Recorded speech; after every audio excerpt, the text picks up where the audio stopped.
बिस्मिल्लाहिर्रहमानिर्रहीम। असेसमेंट आज का जो यूनिट है assessment of thorax and lungs, कि हम थोरैक्स को और लंग्स को हम किस तरह असेसमेंट उनकी कर लेंगे। ये हमारे पास ऑब्जेक्टिव्स हैं। इसके आखिर में हम इसके काबिल होंगे कि टेक्टाइल फ्रेमेटस क्या है, चेस्ट एक्सपेंशन क्या है, डेंसिटी ऑफ लंग फील्ड्स क्या है, डायफ्रामेटिक एक्सकर्शन क्या है, अस्कल्टेटेड लंग साउंड्स क्या है, रेस्पिरेटरी रेट क्या है, पैटर्न किस तरह है, चेस्ट कंटूर सिमेट्री किस तरह है। तो ये हर एक चीज़ के बारे में हम उसको उनका असेसमेंट कर ही लेंगे।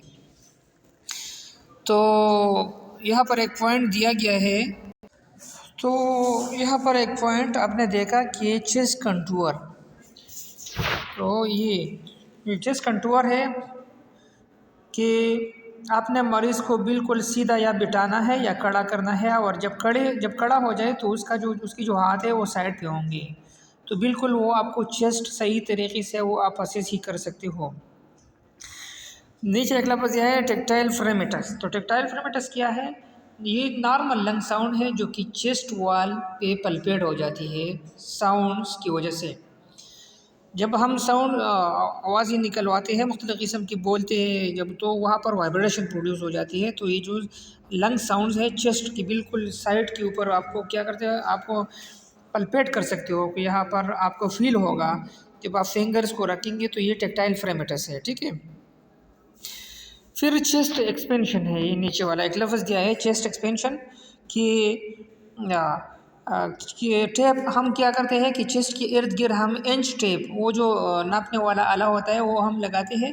तो हम क्या करते हैं जब नॉर्मली जब चेस्ट को हम उनकी रीडिंग मालूम करते हैं कि इसका चेस्ट कितना है, फिर हम उनसे कहते हैं कि आप सांस अंदर कर लो। जब वो सांस लेता है या जब वो मरीज़ सांस लेती है तो उनका जो चेस्ट है वो आगे की तरफ निकलता है। तो हमें पता चलता है कि जब वो रिलैक्स अंदाज में था तो उसका इतना वेट था, और जब उसने इन्हेलेशन की, इंस्पायरेशन की, सांस को अंदर लेके गया वो ये मरीज़, तो हमें पता चला कि कितना एक्सपेंशन इसमें आ गई है, ठीक है।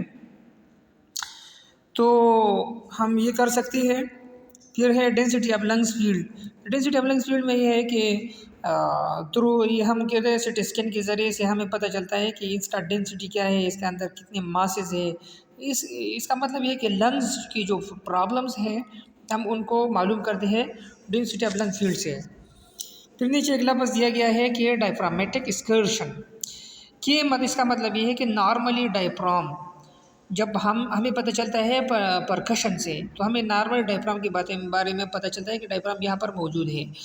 तो फिर हम उनसे कहते हैं कि आप सांस अंदर लेके जाओ और बंद कर दो, वापस निकालना नहीं है। जब वो सांस अंदर की तरफ लेके जाता है तो डायफ्राम नीचे की तरफ चला जाता है।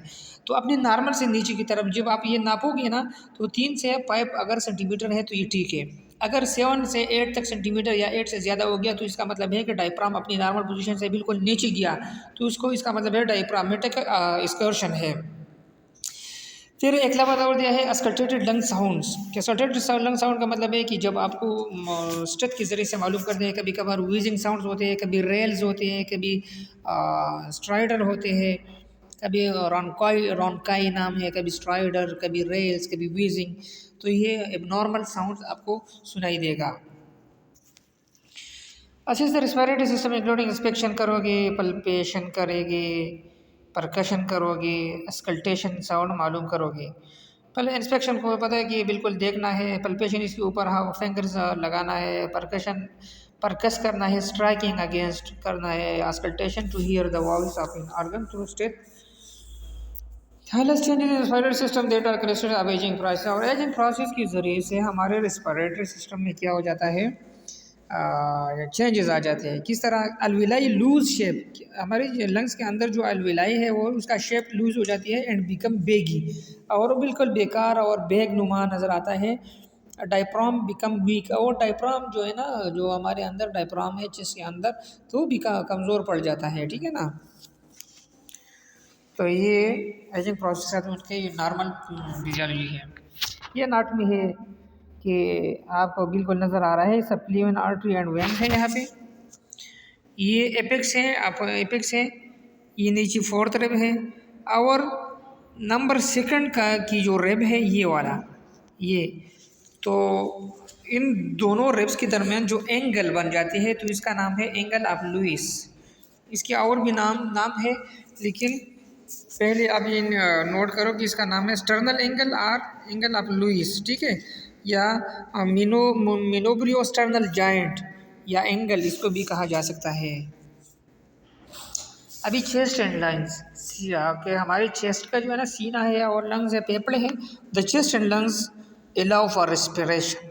दोनों का काम ये है कि हमें ये इजाज़त दे दी है ताकि सांस अंदर करे या बाहर लेके जाए, ऑक्सीजन एंटर करे, कार्बन डाइऑक्साइड निकलवा दे। Purpose of respiration is to keep the body adequately supplied with. अगर रिस्पायरेशन का मतलब है कि हमारे जिस्म को अच्छी तरीके से ऑक्सीजन मिल सके and protect from excess accumulation of carbon dioxide, ज़्यादा कार्बन डाइऑक्साइड अकामुलेट ना हो। Respiration involves movement of air back and forth from the alveoli to the outside. ये रिस्पायरेशन है कि इसमें ऑक्सीजन अंदर जाएगी और कार्बन डाइऑक्साइड बाहर आएगा। Gas exchange across the alveolar परमोनरी capillary membrane. यहाँ पर अल्विलस है ना, अल्विलाई है, वहाँ से ऑक्सीजन जाएगा कैपिलरीज में और वहाँ से कार्बन डाइऑक्साइड वापस आएगा लंग में ताकि बाहर निकल सके। Circulatory system transport to oxygen to.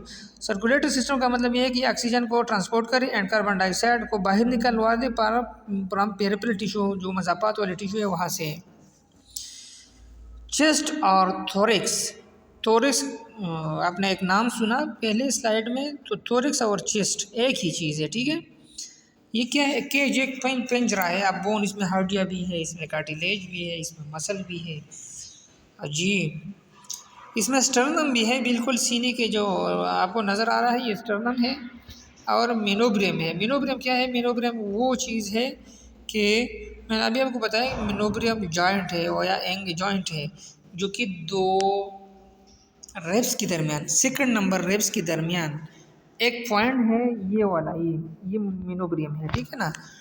और ये आपसे कलर से आपको पता चलेगा, ये टेबल देखो, ये वाला टेबल है मिनोब्रियम जो है ना, उनका एक कलर है, ये जो रेड नुमा है, लाइट रेड, तो इसका नाम है बॉडी। और नीचे जो है ना ये जिपॉइड प्रोसेस है। जब हम एंजी ट्यूब लेके जाते हैं तो जिपॉइड प्रोसेस तक या उनसे 1 सेंटीमीटर 2 सेंटीमीटर आगे की तरफ वहाँ पर प्लेस आउट करते हैं, ठीक है। ये उनका ये ही चीज़ है, लेकिन लेटरल व्यू है, ठीक है, साइड से अभी फ्रंट से उन्होंने निकली है। ये भी है, आप खुद से देख ले कि इसमें राइट लंग है, इसमें लेफ्ट लंग है, स्टर्नम है, ये स्टर्नम है, ट्रेकिया है ऊपर वाला, ट्रेकिया के ऊपर लेरिनिक्स है। फिर मिनोब्रियम जो दो सेकंड नंबर रिब्स के दरमियान जो एंगल है, इसका नाम है एंगल ऑफ लुइस या स्टर्नल एंगल। लेफ्ट लंग है, ये है भाई जिपॉइड प्रोसेस। ये आगे से उन्होंने किया है और ये पीछे साइड से ये वाला किया है। ये इंटीरियर व्यू है और ये पोस्टीरियर व्यू है, ठीक है।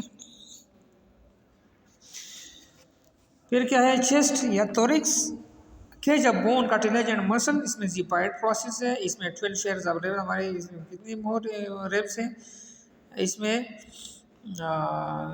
पसलियाँ, रेब्स का पसलियाँ कितनी है कि हमारे 12 पेयर है। तो अगर एमसीक्यू में आ जाए कितने पेयर है तो 12, अगर नंबर की बात आ जाए तो फिर हमने 24 बताना है, ठीक है। Connected to thoracic vertebrae and to the sternum by costal cartilage. और ये जो कार्टिलेज है ये वाला, ये कोस्टल कार्टिलेज है। फिर primary muscle of respiration, external intercostal muscle भी है। प्राइमरी क्या है कि जो डायफ्राम है, प्राइमरी मसल है, कंट्रैक्ट्स ड्यूरिंग इंस्पायरेशन। और ये प्राइमरी जो मसल है ये इंस्पायरेशन के दौरान ये कंट्रैक्ट हो जाते हैं। एक्सटर्नल इंटरकोस्टल मसल जो है ना, increase the interior posterior chest diameter, ये हमारे चेस्ट डायमीटर को इंक्रीज करता है ड्यूरिंग इंस्पायरेशन। जब हम सांस अंदर की तरफ ले रहे होते हैं ना, तो ये इसको इंक्रीज करता है ताकि क्या हो जाए, ज़्यादा हो जाए और ज़्यादा ऑक्सीजन अंदर चला जाए, चल सके। Muscle of respiration, the diaphragm is the principal muscle of, ये प्राइमरी भी है और प्रिंसिपल भी। डायफ्राम का बहुत किरदार होता है। How the scalenes and intercostal muscles assist, किस तरह, हाउ एवर, ताहम ये स्केलिन जो मसल है और इंटरकोस्टल मसल है, ये हमारे हेल्प आउट करती है इन द डायफ्राम, ये डायफ्राम की। जब कंट्रैक्शन क्रिएट टालर, इसको टालर बनाता है, लंबा एंड वाइडर और चौड़ा बनाता है, तो हमारे सीने को।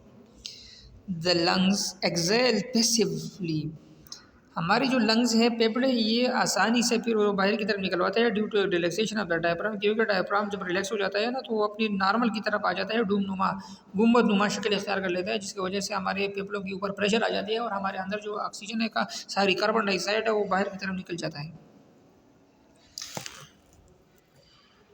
Respiratory cycle expiration establishes two alternating gas pressure gradients। जब हम सांस को अंदर की तरफ लेके जा रहे होते हैं या बाहर की तरफ निकालते हैं तो इसके अंदर प्रेशर ग्रेडियंट्स क्या हो जाता है, इंक्रीज हो जाता है। जिस तरह इंस्पिरेशन में क्या होगा, द डायफ्राम डिसेंट, वो नीचे की तरफ जाएगा, अब अपनी जो गुंबदनुमा शेप है उसको ख़त्म करके नीचे की तरफ जाएगा। एंड एक्सेसरी मसल जो हेल्पिंग मसल है, एक्सेसरी का मतलब है हेल्पिंग मसल है, स्ट्रेंग रिब्स आप और हमारी वो कंट्रैक्ट हो जाते हैं, जिसकी वजह से रिब्स और डायलेट हो जाते हैं और वो बाहर की तरफ भी आ जाते हैं, ऊपर की तरफ चला जाते हैं आउट और बाहर की तरफ आ जाते हैं टू इंक्रीज चेस्ट वॉल्यूम, हमारा सीना बाहर की तरफ उभरा नजर आता है। The visceral pleura of the lungs, और लंग्स की जो विसरल है उसके अंदर इर्द गिर्द जो पर्दा है उसका नाम है प्ल्यूरा। तो लंग्स के ऊपर जो पर्दा है वो क्या हो जाता है, स्टक टू द पेराइटल प्ल्यूरा। दोनों विसरल अंदर की तरफ जो प्ल्यूरा है या बाहर वाला जो पेराइटल प्ल्यूरा है, बाई सर्फ एक्सटेंशन उसमें एक फ्लूइड की वजह से अपना सर्फ एक्सटेंशन प्रोड्यूस हो जाता है। सो एक्सपेंड विद थोरिक्स, और वो भी एक्सपेंड हो जाते हैं, लंग्स मतलब एक्सपेंड हो जाती है। This create a negative pressure in the airway, जिसकी वजह से हमारे एयरवे में प्रेशर कम हो जाती है। So the air flow passively into the alveoli, तो जब वहाँ पर कमी आ जाती है ना ऑक्सीजन हवा की, तो बाहर से तो ज़्यादा होता है ना, तो बाहर से वो रश अंदाज में बहुत तेज़ी के साथ अंदर चली जाती है। एक्सपिरेशन में जब हम एक्सहेलेशन करते हैं तो इसका ये जो प्रोसेस है ये उल्टा हो जाता है, इसका बरअक्स बन जाता है। As the lungs start expanding, जब वो लंग्स हमारी सूज जाती है, एक्सपेंड हो जाती है, एट इलास्टिक टिश्यू व स्ट्रेच व्हेन द डायफ्राम रिलैक्सेड, फिर डायफ्राम अपनी नॉर्मल की तरफ आ जाता है एंड द लंग्स टिश्यू रिकायर, हमारे लंग्स की जो टिश्यू है वापस अपनी तरफ चली जाती है। And the alveoli collapse some which raises the airway pressure above the atmosphere, तो अंदर की तरफ से वो प्रेशर बढ़ जाती है बाहर की बनिस्बत। एंड द ईयर क्या हो जाता है, आउट ऑफ द लंग्स, ये बाहर की तरफ आ जाती है लंग्स से, फेफड़ों से। Primary muscle of respiration anterior intercostal muscle है, हमारे इंटरकोस्टल जो पसलियों के दरमियान, रिब्स के दरमियान, दो रिब्स के दरमियान आपने मसल देखे हुए होंगे ना, तो उसका नाम है इंटरकोस्टल मसल। अक्सर हम जब बूचर की शॉप में चले जाते हैं ना, जो उसको गोश्त को बेच देता है, कसाई की दुकान में हम चले जाते हैं ना, तो हम जो पसलियाँ हमें देते हैं ना, जिसकी दो पसलियों के दरमियान जो मसल होता है, इसका नाम है इंटरकोस्टल मसल। ये हेल्प आउट करते हैं रिस्पिरेशन या इंस्पायरेशन एक्सपायरेशन तीनों में। Decrease the transverse chest diameter during expiration, जब डायफ्राम अपनी की तरफ एक्सपायरेशन में नॉर्मल की तरफ चला जाता है ना, तो वहाँ पर क्या हो जाता है, डायमीटर कम पड़ जाता है। स्टेर्नोक्लेडोमास्टाइड एंड ट्रेपेजियल एक्सेसरी मसल, हमारे नेक के इर्द गिर्द जो मसल होते हैं स्टेर्नोक्लेडोमास्टाइड है, और ट्रेपेजियल जो शोल्डर की जो मसल है ट्रेपेजियल एक्सेसरी मसल है। एक्सेसरी का मतलब ये हेल्पिंग मसल है। ब्रॉड एंड टू प्ले, ये भी अपना काम शुरू कर लेती है। When there are pulmonary problem, जब कोई लंग्स में कोई मसले हो, एंड कंप्रोमाइज या कोई मसला हो या कमज़ोर हो, तो इसका मतलब हमारा लंग्स मसले मसाइल प्रोड्यूस कर देता है ना। तो अगर स्टेर्नोक्लेडोमास्टाइड या ट्रेपेजियल मसल हरकत कर रही है, तो इसका मतलब ये नहीं है कि इसका इसको उसकी सांस ठीक है, इसका मतलब है कि इस मरीज़ को एबनॉर्मल मसले मसाइल हुई है, क्योंकि जो हेल्पिंग मसल है वो उसने काम शुरू कर दिया।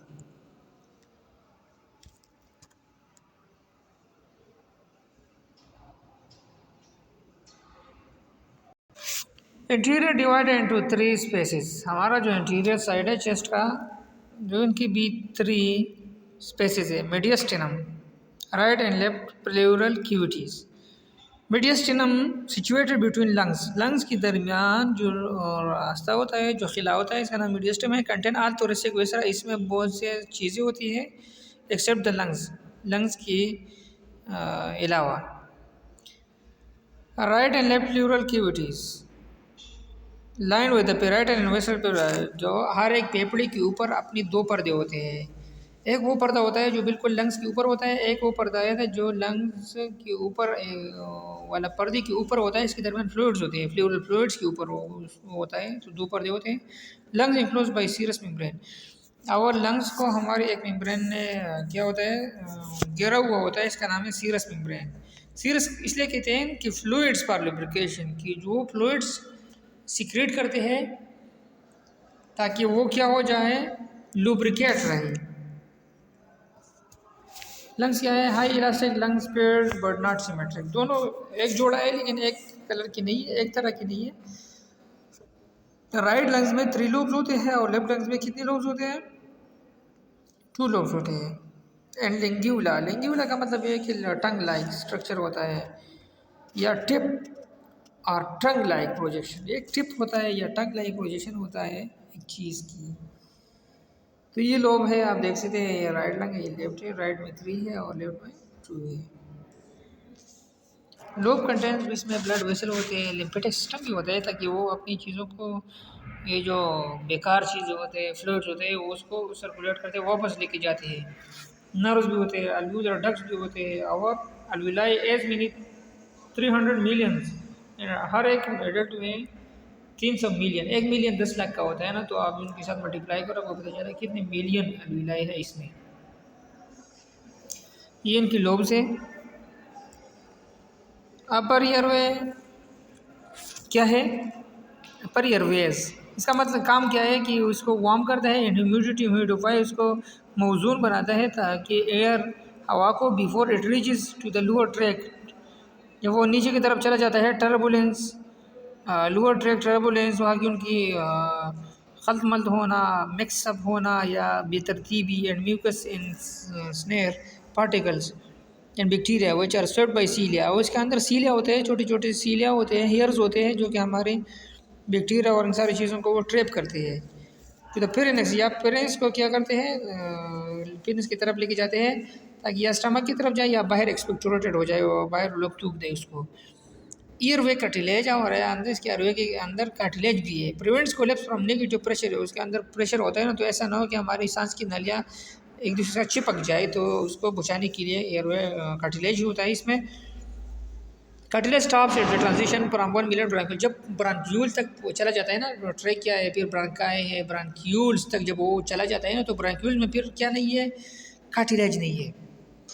Eight the bronchiole level the elasticity of the surrounding lung tissue prevent collapse, तो अगर वहाँ पर वो नहीं है, कार्टिलेज नहीं है, तो फिर क्या होगा, ये तो चिपक जाएंगी, तो वहाँ पर ज़्यादा इलास्टिक है। अगर वो एमसीक्यूज आ जाए तो वो कौन सी चीज़ है कि वो ज़्यादा इलास्टिक है और कार्टिलेज इसमें नहीं है, तो वो है ब्रांक्यूल्स। मसल एंड ब्रांक्यूल्स अल्टर ईयरवे डायमीटर, वहाँ पर जो मसल होते हैं वो चेंज करते हैं ईयरवे डायमीटर, वहाँ के डायमीटर टू असिस्ट, ताकि वो क्या हो जाए, मदद करे इन ईयर डिस्ट्रीब्यूशन, ताकि हवा की सही तकसीम हो जाए। ये टर्मिनल ये ब्रांक्यूल्स की पिक्चर है, ये ट्रेकियो ब्रांकियल ट्री है। फिल्टर का काम क्या होता है कि फिल्ट्रेशन करता है, ह्यूमिडिफिकेशन करते हैं, उसको गर्म बना देते हैं हवा को। ये भी ट्रेकियो ब्रांकियल ट्री है, ट्रेकियो ब्रांकियल ट्री। फिर एनाटॉमिक लैंडमार्क्स, टोपोग्राफिकल मार्कर्स, ताकि वहाँ पर मार्कर्स क्या है, हाँ, तो टोपोग्राफिकल मार्कर्स का मकसद ये है कि नेचुरल और artificial feature of the body की उनके खदुखाल क्या है कि इसके अंदर क्या क्या चीज़ होती है।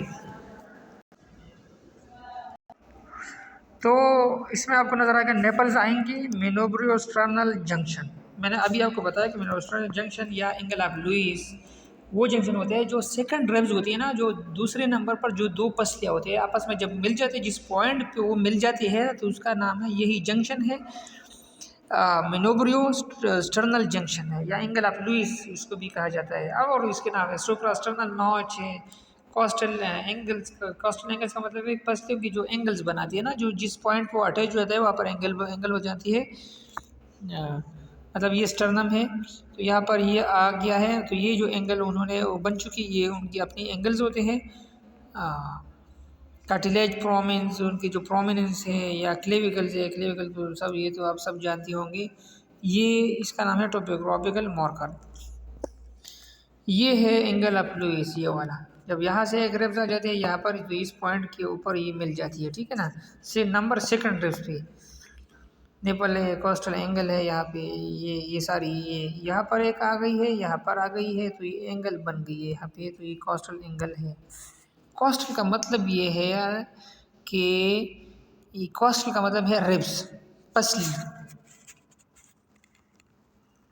ये एक साइड व्यू है।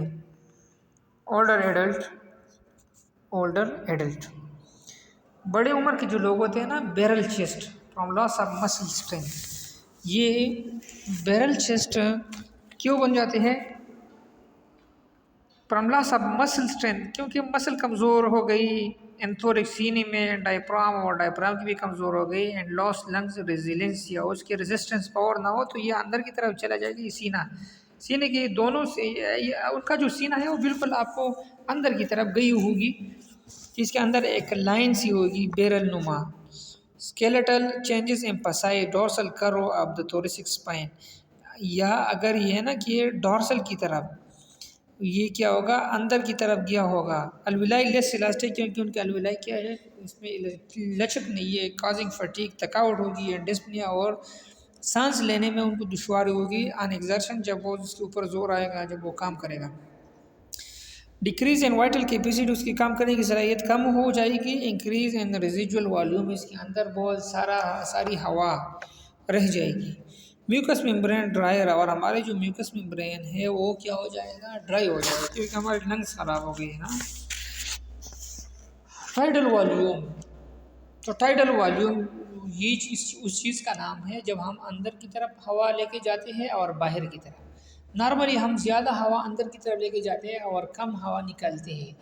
तो यहाँ पर जो नॉर्मली हम जब लेके जा रहे होते हैं या निकालते हैं, तो ये नॉर्मल ब्रीथिंग में जब हम अंदर की तरफ लेके जाते हैं या बाहर की तरफ निकलवाते हैं, तो दोनों का नाम है टाइडल वॉल्यूम।